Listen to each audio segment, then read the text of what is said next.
A military crackdown causes Cameroonian refugees to flee into Nigeria. Encouraging integrity and hard work, the Nigerian Youth Summit addresses concerns for young people to be part of development. Singing the blues, activist Ursula Ricks uses a distinctly American music style with roots in African culture. Africa 54 starts right now.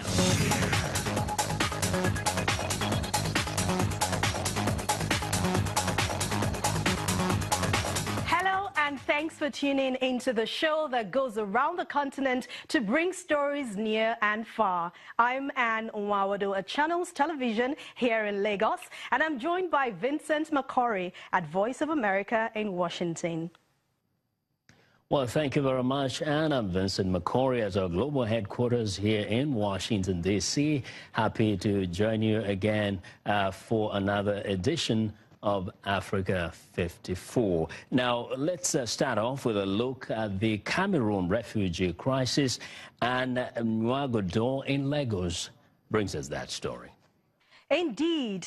Thousands of Cameroonians are taking refuge in Nigeria as a military crackdown on Anglophone secessionists intensifies. In Cross River State, there are at least 32,000 Cameroonian refugees living in host communities, and in Benue State, over 10,000 of them are being catered for in a camp. The influx of refugees is expected to continue as many forced to flee their homes make their way through various borders. The borderline between Nigeria and Cameroon stretches across Adamawa, Taraba, Benue and Cross River states, which share land borders with Cameroon's southeast and northwest regions, also known as the Anglophone region of the Central African country. On the ground, the proximity of both nations provide escape routes for southern Cameroonians who have been fleeing violence back home since last October, following a military crackdown on separatists who are calling for independence on the basis of the alleged marginalization by the French-speaking majority. Today, according to the Cross River State Emergency Management Agency, there are over 32,000 Cameroonian refugees in various host communities in the state, and many are still crossing on a daily basis. Authorities are making efforts to make room for the migrants despite their overstretched resources. It's not been really easy though. We had to cry out loud. We cried out loud to other humanitarian organizations to come in because even the host community were overstretched. First, in a room where you have 2 persons living as people from the host community, today you have as much as 12 persons in a room. In Benue State, Konde local government area is now home to many Anglophone Cameroonian refugees. In the company of Nigerian authorities, the UNHCR, which has been monitoring the situation, makes an arduous journey through forest paths to meet the migrants. The destination is Abande refugee camp, which hosts over 10,000 Cameroonian refugees who have been arriving from the troubled southern region since November. Some of the refugees relate the circumstances that forced them to flee. You started hearing the guns. Those soldiers, those army are shooting. So they shot them very well. Then finally, the next morning, they killed up to 6 people, died. On my president, I saw them with my eye. So from then I will come at our villages to run and enter Nigeria. The UNHCR official assesses the condition of the camp and assures them of necessary assistance. What we are taking back to think about is how then we organize a program of responding to this situation in a manner that we sustain the efforts that the government has already started.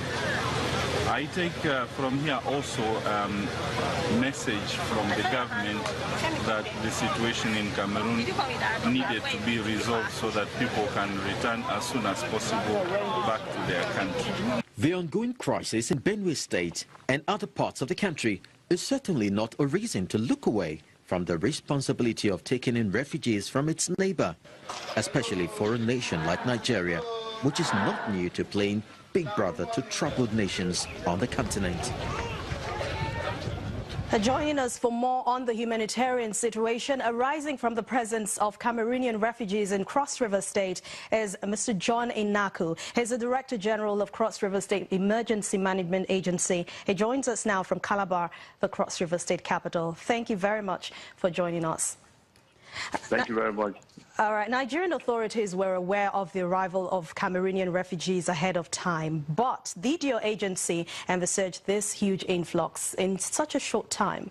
It was not a surprise at all. We are aware and we actually prepared for that, except the difference was that we didn't expect that we'll have as much as what we have now. Otherwise, we're ready and we knew they were going to come in. My governor, Professor Ben Ayade, had always cautioned that I should be in red alert to receive migrants from the Cameroon, and so we're equal to the task. All right, being the first respondents in this situation, give us an idea of what the current situation is like at the moment. Well, so far, when they came in initially, it was a Herculean task, though, because first we did actually budget for them, and so other monies that were meant for other situations. Now we in the Cross River State, we always have rain till November, and so all we had was now, instead of attending to those who were flood victims, we now channel our resources to those of them who are coming in. And so on that note, we're able to cope the situation and immediately inform the United Nations High Commission for Refugees, the National Commission for Refugees, other multinational organizations like the Red Cross, Doctors Across Borders, and Save the Children. All of these agencies were now invited to come in, and they responded speedily. All right. In many cases, as we have seen in the past, the struggle for limited resources pits refugees against their host communities. How is this being handled? Well, as a matter of fact, it's not really been easy because the number keeps increasing by the day. As I speak with you, there are even areas where the National Commission for Refugees has not been able to access. The United Nations High Commission for Refugees has not been able to access. The Doctors Across Borders, that's Medicine Sans Frontiers, have not been able to access. All of these areas are because the places are in the interior. And so what we simply did as first responders and host communities, SEMA has gone into the suburb, right in there. We're walking, traversing the entire length and breadth of all neighboring villages and towns bordering the Cameroon. And on that note, we'll be able to discover that so many areas are there that people have not really gone into. First, they are now relying on the immigration position, the conventional route that people are supposed to come into a country. And when they see those migrants coming in from there, they record those ones. But others are, because in the quest to sustain your life, others will come in from every area, from the forest. Some have spent their time like 4 weeks in the forest, and they just get through into other areas through the bush path. And so on that note, we'll be able to okay, we have the figures, and our figures they should work on. So that's why there's a difference between our figures and the figures of the United Nations High Commission for Refugees and the National Commission for Refugees. All right, but what's the support level for this crisis, and how much can Nigeria actually handle while the conflict in southern Cameroon exists or lasts?